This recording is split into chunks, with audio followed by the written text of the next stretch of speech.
Hello दोस्तों।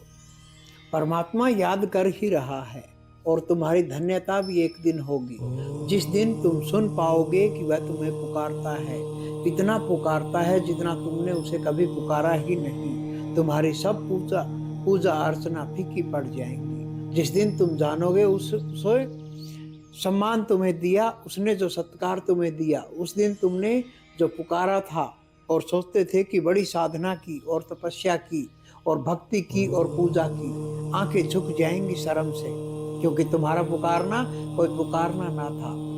उसने तुम्हें हजार हजार कंठों से पुकारा है, पक्षियों के कंठों से पुकारा, वृक्षों के फूलों से पुकारा, चांद तारों की रोशनी से पुकारा, नदियों की कलकल नाद से पुकारा है, सागर की तरंगों से पुकारा, बादल की गड़गड़ाहट से पुकारा।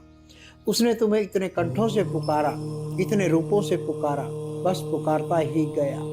जिस दिन तुम समझ पाओगे उस दिन आंखें न उठा सकोगे ऊपर।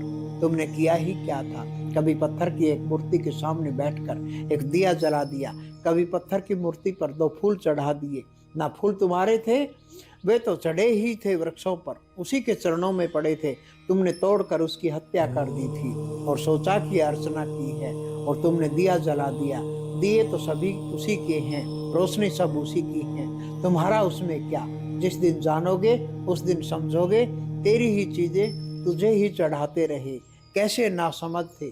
अगर तुम अपने को ही चढ़ा दो तो भी कुछ नहीं कर रहे, क्योंकि तुम भी तो उसी के हो, सब कुछ उसी का है। तुम क्या कर रहे हो? तुम अहंकार में भरे हुए सब क्रियाकलाप कर रहे हो। एक भी हर एक क्रियाकलाप उसी का है। डूबो भीतर, पाओ भीतर परमात्मा को।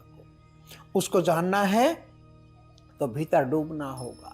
यहाँ शिष्यों को यही सिखाया जाता है, अपने भीतर डूबो। तुम्हारी ऊर्जा कम पड़ जाए तो लो, गुरु से ऊर्जा ले लो, पर इस ऊर्जा के साथ परमात्मा में मिट जाओ। अपने आप को मिटा डालो, अपने आप को जान लो। अहम ब्रह्मास्मि ना बोल पड़ो तब तक भीतर से बाहर मत आना। इस संसार में किया कराया सब कुछ यही रह जाता है।